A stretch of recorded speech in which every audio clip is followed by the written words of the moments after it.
नमस्कार, तपाई हेर्दै हुनुहुन्छ नेपाल पोस्ट। म गोविन्द चपागाई। आज मिति विक्रमसम्म 2079 साल भाद्र 12 गते आइतबार, इस्वीसम्म 2022 अगस्त 28 तारिक। यसै गरी आज भाद्र शुक्ल प्रतिपदा तिथि पनि परेको छ। विशेष गरी झण्डै 2 महिनादेखि थुप्रिएको काठमाडौँका सडकका सबै फोहोर व्यवस्थापन गरिएको छ। अब बाहरूलाई विदाई गर्नुपर्छ, गठबन्धन गरेर चुनाव लड्नु ठगी भएको रवि लामिछानेको निष्कर्ष। वामपन्थी गठबन्धनका लागि एमालेको आह्वान। राष्ट्रिय सभाको बैठक आज आइतबार बस्दै। तीजमा पशुपति दर्शन गर्न आउने भक्तजनले मूल मन्दिर परिसरको तस्बिर खिचे नगद जरिमाना गरिने। हेर्दा झट्ट सजिलो देखिने सिटी फुक्दै उभिने ट्राफिक प्रहरीको जीवनीको बारेमा रहेर पनि थोरै चर्चा गर्नेछौँ। विभिन्न नेताहरूको भनाई, स्वास्थ्य सम्बन्धी जानकारी, खेल खबर सँगै देश तथा विदेशका घटेका घटना सम्पूर्ण अपडेटहरू लिएर शुभ बिहानी सँगै उपस्थित भइसकेका छौँ। हामीलाई कुन ठाउँदेखि हेर्दै हुनुहुन्छ अनि कस्तो लाग्दैछ त हामी प्रति कुनै प्रतिक्रिया छन् भने तलको कमेन्ट बक्समा आफ्नो प्रतिक्रिया उल्लेख गर्न नभुल्नुहोला। आउनुहोस् समाचार सुरु गरौँ। आजका मुख्य शीर्षकहरूबाट। काठमाडौँका सडकमा थुप्रिएका सबै फोहोर व्यवस्थापन गरियो। अब बाहरूलाई विदाई गर्नुपर्छ, गठबन्धन गरेर चुनाव लड्नु ठगियो रवि लामिछाने। ओलीलाई भावी प्रधानमन्त्रीका रूपमा अघि सार्दै चुनावमा जाने एमालेको निर्णय।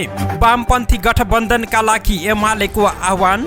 100 सिट नपाए गठबन्धन गर्न सकिन्न, शेखर कोइराला। धेरै खरानी घस्ने बालेन्द्रका समर्थकहरूसँग 1000 पटक चुनाव लड्न तयार रहेको महेश बस्नेतको चेतावनी। यो पटक स्थानीय तह निर्वाचनको भन्दा बलियो तालमेल हुन्छ, प्रचण्ड। सम्मेलन केन्द्र उद्घाटनमा खाँड र पौडेलको रोचक चुनावी भाषण। राष्ट्रिय सभाको बैठक आज आइतबार बस्दै। काङ्ग्रेस र कम्युनिस्टको बन्धनबाट जनताहरू मुक्त हुनुपर्छ, राष्ट्रिय स्वतन्त्र पार्टीको कार्यक्रममा बोल्दै मदन राईको गुनासो। काठमाडौँ मलको नक्सा पास भुइँतलासम्म मात्रै भएको महानगरपालिकाको अध्ययन। तीजमा पशुपति दर्शन गर्न आउने भक्तजनले मूल मन्दिर परिसरको तस्बिर खिचे नगद जरिमाना गरिने। मुगुका किसानलाई स्याउ टिप्न चटारो, टिपेर राख्न कार्टुन समेतको अभाव। सडकमा ट्राफिक प्रहरीको सङ्घर्ष। पोखरामा नालामा खसेर बालकको ज्यान गयो। थप 173 जनामा कोरोना पुष्टि। सक्रिय संक्रमितको संख्या 3612 पुग्यो। र नेपाल T20 लिगका लागि खेलाडी दर्ता सुरु, तोकियो 4वटा मापदण्ड। अब सुन्नुहोस् पुरा समाचार। काठमाडौँ उपत्यकामा यसअघि सडकमा थुपारिएको सबै फोहोर व्यवस्थापन गरिएको छ। 2 महिनादेखि उपत्यकाको सडकमा थुप्रिएका सबै फोहोर व्यवस्थापन भए पनि टेकु ट्रान्सफर स्टेसनमा राखिएको फोहोर व्यवस्थापन भने आगामी सातासम्ममा सक्ने काठमाडौँ महानगरपालिकाले जनाएको छ। काठमाडौँ नगरपालिका वातावरण विभाग प्रमुख सरिता राईले सडकमा यत्रतत्र रहेका सबै फोहोर व्यवस्थापन भइसकेको र यदि कतै फोहोर व्यवस्थापन हुन बाँकी भएको पाइए महानगरलाई जानकारी दिन पनि आग्रह गरेका छन्। यसअघिको फोहोर व्यवस्थापन गर्नुपर्ने भएकाले अहिले साबिक भन्दा बढी दैनिक 300 गाडी फोहोर अन्तिम व्यवस्थापनका लागि बन्चरे डाँडा लैजाने गरिएको छ। यही हिसाबमा व्यवस्थापनको काम भएर बीचमा केही समस्या नआए आगामी सातासम्म टेकुमा थुपारिएको फोहोरको पनि अन्तिम व्यवस्थापन कार्य हुने विभागको भनाइ रहेको छ। केही दिन अघि मेयर बालेन्द्र शाहले फोहोर व्यवस्थापन कार्यमा सहभागी निजी कम्पनीलाई 1 साताभित्र सबै फोहोर व्यवस्थापन गर्न निर्देशन दिएका थिए। उनको निर्देशन अनुरूप निजी कम्पनीले व्यवस्थापनको काम नियमित गरेपछि उपत्यकामा लामो समयदेखि थुप्रिएको फोहोर व्यवस्थापन भएको हो। राष्ट्रिय स्वतन्त्र पार्टीका अध्यक्ष रवि लामिछानेले शेरबहादुर देउवा, केपी शर्मा ओली र पुष्पकमल दाहाल प्रचण्डलाई अब विदा गर्नुपर्ने बताएका छन्। उनले पछाडि बा भएका 3 जनालाई ससम्मान विदा गर्नुपर्ने भन्दै उनीहरूको नाम लिएका हुन्। हिजो शनिबार काठमाडौँमा आयोजित सभामा उनले भने पछाडि बा भएकाहरू केपी बा, देउवा र नानीका बाहरूलाई अब ससम्मान विदाई गर्नुपर्छ, किनकि अगाडि बा भएकाहरू बालेन शाह डोजर लिएर निस्किसके। राजनीतिक दलका शीर्ष नेता विगतमा गरेका योगदान प्रति सम्मान गर्दै उनीहरूको काम घिनलाग्दो भएको लामिछानेले बताए। उनले अहिलेको जस्तो घिनलाग्दो राजनीति जान्न र सिक्न आवश्यक नभएको पनि बताएका छन्। राष्ट्रिय स्वतन्त्र पार्टीका सभापति रवि लामिछानेले गठबन्धन गरेर चुनाव लड्नु ठगीका लागि भएको बताएका छन्। पार्टीको उपत्यका स्तरीय भेलालाई हिजो शनिबार खुल्ला मञ्चमा सम्बोधन गर्दै लामिछानेले विभिन्न टुक्रा टुक्रा विभाजित पार्टीहरू एक भएर चुनाव लड्नु ठगी बाहेक केही नभएको बताएका हुन्। सत्तारूढ दलहरूको चुनावी गठबन्धन प्रति संकेत गर्दै लामिछानेले एक्लै चुनाव लड्न चुनौती दिएका हुन्। आफूहरूले राजनीति गर्न नजानेको भन्ने टिप्पणी प्रति जवाब दिँदै उनले भने राजनीति सिक्दै गरौँला, यसपटक ती पुराना पार्टीहरूलाई जिताउन नहुने उनले अठोट गरेका छन्। उनले बा पुस्ताका नेताहरूलाई आगामी चुनावमा नजिताउन समेत आग्रह गरेका छन्। नेकपा एमाले पार्टी अध्यक्ष केपी शर्मा ओलीलाई भावी प्रधानमन्त्रीका रूपमा अघि सारेर चुनावमा जाने भएको छ। 4 मक्सिरमा हुने प्रदेश र प्रतिनिधि सभा निर्वाचनको तयारीका लागि बसेको एमाले केन्द्रीय कमिटी बैठकले ओलीलाई भावी प्रधानमन्त्रीका रूपमा अघि सार्ने निर्णय गरेको हो। समूह छलफलबाट आएको सुझाव अनुसार बैठकबाट यो घोषणा गरिएको हो। हिजो शनिबारको बैठकपछि एमाले नेता किरण गुरुङले भने पार्टी कार्यालय च्यासलमा 2 दिनसम्म चलेको बैठकले उम्मेद्वार छनौटको मापदण्ड तय गरेको छ। ओली पहिलो पटक 24 असोज 2072 मा प्रधानमन्त्री भएका थिए। आलो पालो प्रधानमन्त्रीको सहमति कार्यान्वयन नगरेको भन्दै सत्ता साझेदार माओवादीले समर्थन फिर्ता लिएपछि उनी 9 महिनामा पदमुक्त भए। दोस्रो पटक 3 फागुन 2074 मा पनि माओवादी केन्द्रकै समर्थनमा प्रधानमन्त्री भए। 2074 को चुनावमा माओवादी केन्द्रसँग वाम गठबन्धन गरेको एमालेले भावी प्रधानमन्त्रीका रूपमा कसैलाई अघि सारेको थिएन, तर गठबन्धनले बहुमत पाएपछि ओली प्रधानमन्त्री बनेका थिए। एमाले र माओवादी बीच एकता भएर नेपाल कम्युनिस्ट पार्टी नेकपा बनेपछि ओलीलाई थप सहज भएको थियो, तर 2 पटक संसद विघटन गरेपछि ओली 28 असार 2078 को सर्वोच्च अदालतको फैसलाबाट पदमुक्त भएका थिए। यसैगरी नेकपा एमालेले चुनावी वामपन्थी गठबन्धनका लागि आह्वान गरेको छ। एमालेको हिजो शनिबार सम्पन्न केन्द्रीय कमिटी बैठकले वामपन्थी दलहरू बीच एकता र गठबन्धनका लागि आह्वान गरेको हो। वामपन्थी शक्तिहरू एक भएर गयौं भने देशमा परिवर्तनका लागि सहज हुन्छ। बहुमतको सरकार निर्माण गरेर राजनीतिक स्थायित्वको राष्ट्रिय संकल्प खोजेका छन्। पोलिट ब्युरो सदस्य विशाल भट्टराईले भने त्यस्तो समयमा छरपष्ट भएर अघि बढ्नु हुँदैन भनेर आह्वान गरिएको हो। बैठकमा अध्यक्ष केपी शर्मा ओलीले वामपन्थी एकताको राग अलापेर मात्रै नहुने बताएका छन्। केही दक्षिणपन्थी शक्तिहरूलाई पार लगाउन उत्तै टाँसिएका छन्। यदि साँचो वामपन्थी हो भने एकताका लागि आउनु पर्यो। ओलीलाई उद्धृत गर्दै भट्टराईले भने विचार मिल्नेहरू एक ठाउँमा उभिएर चुनावी मोर्चामा जाउँ। यसअघि अध्यक्ष ओलीले आफूबाहेक कोही पनि वामपन्थी शक्ति नभएको बताएका थिए। 2074 को चुनावमा पनि एमाले र माओवादी केन्द्रबीच गठबन्धन भएको थियो। नेपाली कांग्रेसका नेता डाक्टर शेखर कोइरालाले 4 मक्सिरमा हुने प्रतिनिधि सभा निर्वाचनमा कांग्रेसले 100 सिट भन्दा कम लिएर गठबन्धन गर्न नसक्ने बताएका छन्। अहिलेको अवस्थामा गठबन्धन स्वीकारेर निर्वाचनमा जानुपर्ने बाध्यता भए पनि उनले सिट संख्या 100 बाट घटाउन नसकिने बताएका हुन्। कोइरालाले भने कांग्रेस कमजोर छैन, एक्लै निर्वाचनमा जान सक्षम रहेको छ, तर परिस्थिति अनुकूल नभएकाले गठबन्धनमा जानु परेको हो। नेपाली कांग्रेस मोरङ क्षेत्र नम्बर 6 सुन्दर हरैचामा आयोजना गरेको 1 दिने प्रशिक्षण कार्यक्रममा उनले सत्तारूढ गठबन्धनका अन्य पार्टीले दाबी गर्दैमा कुनै क्षेत्र छोड्न नसकिने पनि स्पष्ट पारे। पार्टीको सांगठनिक अवस्था र जित्ने आधार हेरेर मात्रै सिट बाँडफाँड गर्नुपर्ने नेता कोइरालाको भनाइ रहेको छ।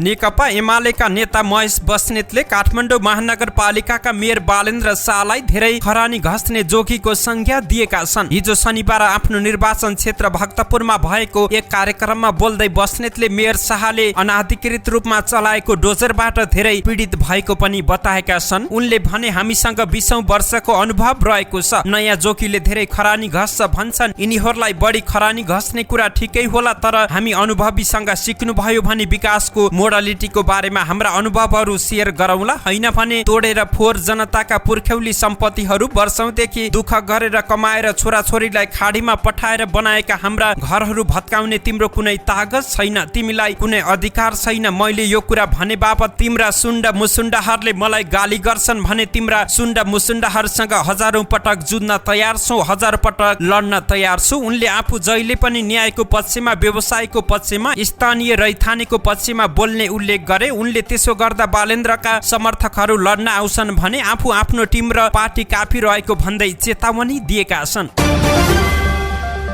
नेपाल कम्युनिस्ट पार्टी माओवादी केन्द्रका अध्यक्ष पुष्पकमल दाहाल प्रचण्डले आगामी संघ र प्रदेशको निर्वाचनमा गठबन्धन दलबीच स्थानीय तह निर्वाचनको भन्दा बलियो तालमेल हुने बताएका छन्। अबको चुनावी तालमेलले पहिलेको भन्दा राम्रो परिणाम दिने पनि उनले उल्लेख गरेका छन्। हिजो शनिबार बुटोलमा पार्टी प्रशिक्षण कार्यक्रमपछि पत्रकारहरूसँग कुरा गर्दै अध्यक्ष प्रचण्डले भने स्थानीय तहको निर्वाचनमा आपसी तालमेल राम्रो नभए पनि प्रदेश र संघको निर्वाचनमा राम्रो गर्दैछौँ। स्थानीय तहको निर्वाचनबाट शिक्षा लिएर गठबन्धन थप मजबुत बनाइने प्रचण्डको भनाइ रहेको छ। लुम्बिनी प्रदेशका स्थायी कमिटी सदस्य, केन्द्रीय सदस्य, प्रदेश पदाधिकारीहरूलाई राजनीतिक प्रशिक्षण दिँदै अध्यक्ष प्रचण्डले आगामी भदौ 20 गतेसम्म माओवादी केन्द्रले स्थानीय पालिका, जिल्ला, प्रदेश र संघका उम्मेद्वारहरूको सिफारिस केन्द्रमा पठाउन आग्रह गरेका थिए। प्रचण्डले माओवादी केन्द्र छोडेर गएका नेताहरू पुनः पार्टीमा फर्किँदा पार्टी झन बलियो भएको बताएका छन्।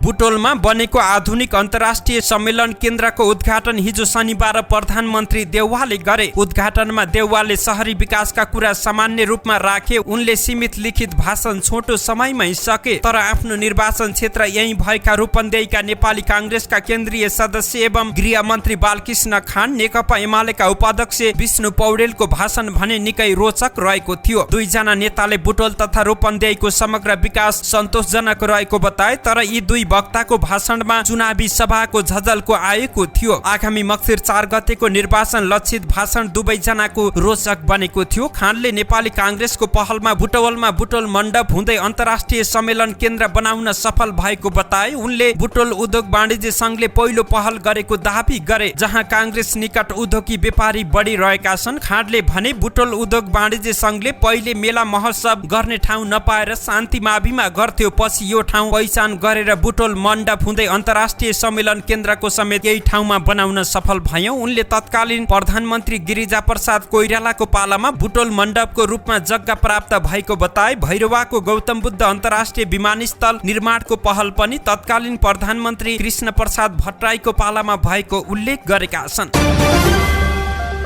संघीय संसद अन्तर्गत राष्ट्रिय सभाको बैठक आज आइतबार बस्दैछ। सभाको 12औं अधिवेशनको 48औं बैठक अपराह्न 1 बजे बस्नेछ। आजको बैठकको सम्भावित दैनिक कार्यसूचीमा राष्ट्रिय सभाका सचिव राजेन्द्र फुयालले सम्माननीय राष्ट्रपतिबाट पुनः विचारका लागि फिर्ता पठाइएको नागरिकता विधेयकका सम्बन्धमा राष्ट्रपतिको कार्यालयबाट प्राप्त पत्रको ब्यौरा जानकारी गराउने रहेको छ। त्यस्तै राष्ट्रिय सभाका अध्यक्षले प्रधानमन्त्री तथा मन्त्री परिषदको कार्यालयबाट प्राप्त मन्त्री परिषद सदस्यहरूको कार्यभार तोकिएको सम्बन्धी पत्रहरूको ब्यौरा जानकारी गराउने कार्यसूची पनि रहेको छ। बैठकमा राष्ट्रिय सभाका सचिव फुयालले प्रतिनिधि सभामा उत्पत्ति भई सो सभाबाट पारित भएका बीमा विधेयक 2075, पशु स्वास्थ्य तथा पशु सेवा परिषद विधेयक 2076, सार्वजनिक ऋण व्यवस्थापन विधेयक 2076 सम्बन्धी प्रतिनिधि सभाबाट प्राप्त सन्देशहरू र राष्ट्रिय सभाले पारित गरी प्रतिनिधि सभामा पठाइएको शहरी क्षेत्र सार्वजनिक यातायात व्यवस्थापन प्राधिकरण विधेयक 2076 लाई प्रतिनिधि सभाले संशोधन सहित फिर्ता पठाएको सन्देश सभा समक्ष टेबुल गर्नेछन्। त्यस्तै फुयालले राष्ट्रिय सभाबाट पारित भई सन्देश सहित प्रतिनिधि सभामा पठाएका विभिन्न विधेयकहरूका सम्बन्धमा प्रतिनिधि सभाबाट प्राप्त सन्देशको जानकारी सभा समक्ष गराउनेछन्।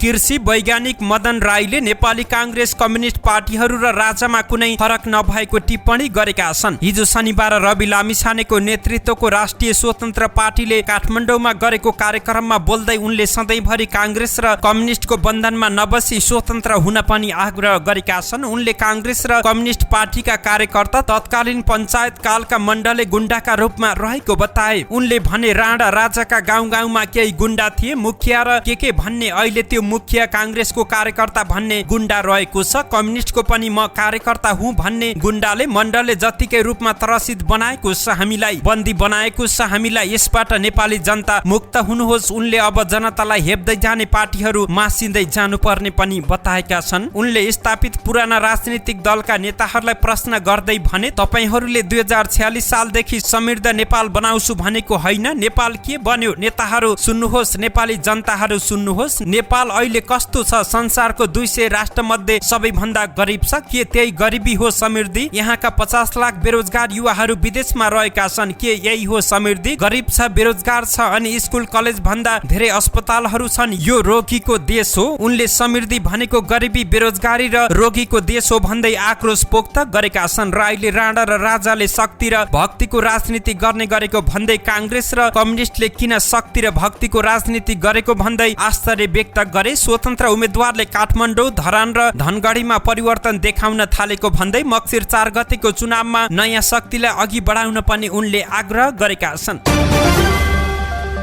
काठमाडौँ महानगरपालिकाले सुन्धरा स्थित काठमाडौँ मलको प्लिन्थ लेभलसम्मको मात्रै नक्सा पास भएको जनाएको छ। महानगरको शहरी तथा भवन निर्माण विभागका सुरज साक्यले प्लिन्थ लेभल भुइँतलासम्मको मात्रै नक्सा पास भएको जानकारी दिएका हुन्। उनले उक्त भवनमा 2 तलाको पार्किङ रहेको, पार्किङका लागि पास भएको नक्सामा सटरहरू राखिएको बताए। गत बुधबार काठमाडौँ महानगरपालिकाका मेयर बालेन्द्र शाह सहितको टोलीले महलमा निर्माण गरिएको अनधिकृत संरचनाहरू हटाएको थियो। यस्तै पार्किङका लागि छुट्याइएको क्षेत्रमा सटर बनाएर व्यवसाय सञ्चालन गरिएको पाइएको थियो। महानगरको टोलीले महलको बेसमेन्टमा सटर हालेर सञ्चालन गरिएका पसलहरू खाली गराउन निर्देशन दिएर फर्किएको थियो। कर्मचारी सञ्चय कोषले आफ्नो जग्गामा नक्सा पास बिना नै व्यावसायिक प्रयोजनका लागि काठमाडौँ महल निर्माण गरेको थियो। भवन विभागका निर्देशक साक्यले भने काठमाडौँ महलको जमिन भुइँतलासम्मको मात्रै पास छ, त्यसपछि माथिको संरचनाको नक्सा पास नै रहेको छैन।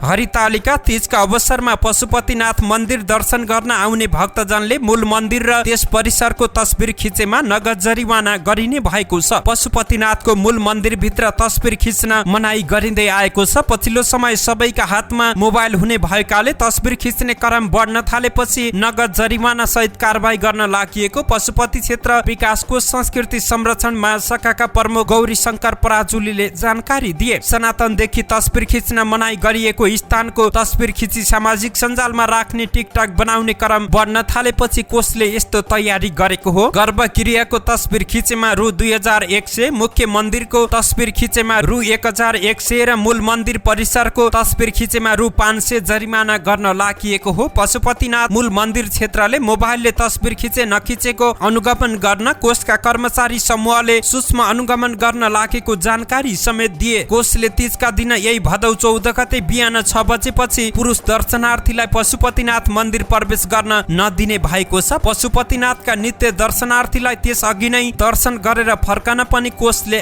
आह्वान गरेको छ। मुगुको छायानाथ रारा नगरपालिका 5 तालचाकी विष्णुमाया रोकाएको परिवारलाई यति बेला आफ्नै बगैँचामा फलेको स्याउ टिप्न भ्याइ नभ्याइ रहेको छ। यस्तै वडा नम्बर 4 का हरिबहादुर भाम पनि स्याउ टिप्नमै व्यस्त हुनुहुन्छ। रोकाएर भाम मात्र होइन, गाउँका सबैलाई स्याउ टिप्ने चटारो बढेको छ। यति बेला मुगुमा स्याउ उत्पादन हुने क्षेत्रका किसान स्याउ बगैँचामै भेटिन्छन्। उत्पादन हुने क्षेत्रका किसानलाई स्याउ टिप्ने चटारो रहेको छ। उनीहरू बिहानैदेखि स्याउ टिप्नमा व्यस्त देखिन्छन्। जिल्लाको बाम, तालचा, रोबा, सोबा, खमाले, सेरी लगायतका क्षेत्र स्याउको पकेट क्षेत्र मानिन्छ। यस क्षेत्रका किसान स्याउ टिपेर आर्थिक उपार्जनमा लागेका छन्। भदौ लागेसँगै किसानलाई स्याउ टिप्न भ्याइ नभ्याइ भएको हो। अधिकांश किसान बिहान सबेरैदेखि राति अबेरसम्म स्याउ बारीमै व्यस्त रहने गरेका छन्। हाम्रो आम्दानीको स्रोत नै यही हो। छायानाथ रारा 5 तालचाकी विष्णुमाया रोकाएले भन्नुभयो। यो समय स्याउ टिप्नका लागि उपयुक्त नभएको उहाँको भनाइ छ। विशेष गरी भदौ अन्तिम सातामा स्याउलाई टिप्न उचित समय रहेको मानिन्छ। सडकमा बसेर सिटी फुक्दै हात हल्लाउँदै ट्राफिक प्रहरीको जागिर धेरैलाई सजिलो र रमाइलो नै लाग्छ। तर पछिल्लो समय काठमाडौँमा बढेको गाडीको चाप र गतिले ट्राफिक संरचना निर्माण नहुँदा ट्राफिक व्यवस्थापन दिनानुदिन चुनौतीपूर्ण बन्दै गएको छ। गाडीको चाप, धुलो धुवासँगै घाम, पानी, हुरी बतास, असिना र भूकम्प जस्ता विपद समेत नभनी निरन्तर सडकमा खटिनु ट्राफिकका लागि चुनौतीपूर्ण काम रहेको छ। अर्कोतर्फ ट्राफिक प्रहरीको चुनौती सार्वजनिक शौचालयको अभाव, हुरी बतास र भूकम्पको धक्का समेत टुलु हेरेर बस्नु बाहेक अर्को विकल्प छैन। सडकमा दुर्घटना हुँदा गाडी हटाउने, बिग्रेका गाडी ठेल्ने, डिभाइडर राख्ने, झिक्ने, डोरी मिलाउने, सडकमा वर्षे भेल जमेपछि ढल खोल्ने, आन्दोलनकारीले सडकमा फ्याँकेका ढुङ्गा हटाउने जस्ता धेरै काम तिनै ट्राफिक प्रहरीले गर्नुपर्ने बाध्यता रहेको छ। सडकको धुलो धुवाका कारण कपडा चाँडै फोहोर हुन्छ। सडकमा उभिँदा दुर्घटनामा परेर कतिपय ट्राफिक घाइते समेत भएका छन्। सडक नै ओगट्ने गरी ठडिएका लतारिएका बिजुलीका खम्बा, तलसम्म लतारिएका बिजुलीका तार, टेलिफोन र केबुलका तार, मनलाग्दो बाटो काटिरहेका पैदल यात्री, लेन र जेब्रा क्रसिङ मेटिएका सडक चोक र ग्राभेल सडकमा उडिरहेको धुलो, त्यही बीच चोकमा उभिएर हात हल्लाइरहेका ट्राफिक प्रहरीहरू हेर्दा त राम्रै लाग्छ, तर समस्या भने देखेको भन्दा बढी रहेको छ। आफ्नो लेन क्रस गरेर गाडी हाँकिरहेका चालकहरूका कारण पनि कतिपय ट्राफिक व्यवस्थापनमा समस्या हुने गर्दछ। ट्राफिक बत्ती भएका ठाउँमा पनि ट्राफिक प्रहरी अनिवार्य रहेका हुन्छन्। कतिपय ठाउँमा ट्राफिक बत्तीसँगै ट्राफिकको इसारा पनि रहेको हुन्छ। यसले दोहोरो काम भइरहेको सहजै देख्न सकिन्छ। काठमाडौँका केही चोकहरूमा कतिपय ठाउँमा भने ट्राफिक लाइट त हुन्छन् तर प्रयोगमा नआएका, जसका कारण पनि केही समस्या बढिरहेको देख्न सकिन्छ। आधारभूत ट्राफिक चिन्ह नहुँदा ट्राफिक व्यवस्थापनमा नै चुनौती पुगेको देखिएको छ। पोखरा महानगरपालिका वडा नम्बर 16 मा नालामा खसेर एकजनाको ज्यान गएको छ। हिजो राति परेको वर्षाले सडकबाट चिप्लिएर नालामा खसेका 11 वर्षीय रबिन तिवारीको ज्यान गएको कास्कीका प्रहरी प्रवक्ता प्रहरी निरीक्षक ज्ञान बहादुर खड्काले जानकारी दिनुभयो। पोखरा 19 काउरेका रबिन आमा र दिदीसँग दर खाएर राति 8:30 बजे घर फर्किँदै गर्दा नालामा खसेको उहाँले बताउनु भयो। राति नालामा खसेपछि प्रहरी र स्थानीयले खोजी गरेका थिए। नालामा खसेको करिब 1.5 घण्टामा भेटिएका उनलाई पोखराको मेडिकल अस्पतालमा लगेकोमा चिकित्सकले मृत घोषणा गरेका थिए। पोखरामा शुक्रबार बेलुका ठूलो वर्षा भएको थियो।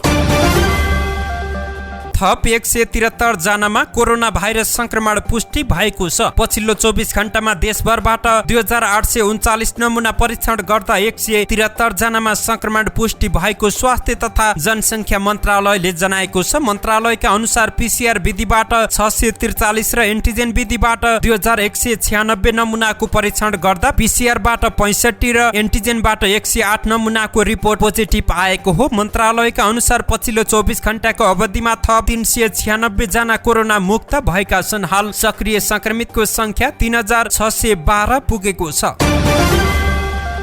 नेपाल टी20 लिगका लागि खेलाडी दर्ता सुरु भएको छ। आगामी असोज 8 गतेदेखि कार्तिक 5 गतेसम्म हुने लिगका लागि नेपाल क्रिकेट संघ क्यानले 4 मापदण्ड सहित खेलाडी दर्ता प्रक्रिया सुरु गरेको छ। क्यानका अनुसार 3 क्याटेगोरीमा खेलाडी दर्ता हुनेछन्। खेलाडी दर्ताको समय यही भदौ 15 गतेसम्म तोकिएको छ। नेपाल टी20.com को प्लेयर रजिस्ट्रेसनमा गएर पनि फर्म भर्न सकिनेछ। यसैगरी क्यानले तोकेका मापदण्ड यस प्रकार रहेका छन्। 1 नम्बरमा रहेको छ खेलाडीले सन् 2018 देखि नियमित रूपमा राष्ट्रिय खेलकुद पीएम कप तथा मेयर कप खेलेको हुनुपर्ने। 2 नम्बरमा रहेको छ सन् 2018 देखि नेपालको U19 टिमका लागि अन्तर्राष्ट्रिय प्रतियोगिता तथा सिरिज खेलेको हुनुपर्ने। 3 नम्बरमा सन् 2018 देखि सिनियर टोलीका लागि अन्तर्राष्ट्रिय प्रतियोगिता तथा सिरिज खेलेको खेलाडीलाई प्राथमिकता दिइने। यसैगरी नम्बर 4 मा रहेको छ सन् 2018 देखि फ्रेन्चाइज लिग खेलेका खेलाडीलाई प्राथमिकता दिइनेछ।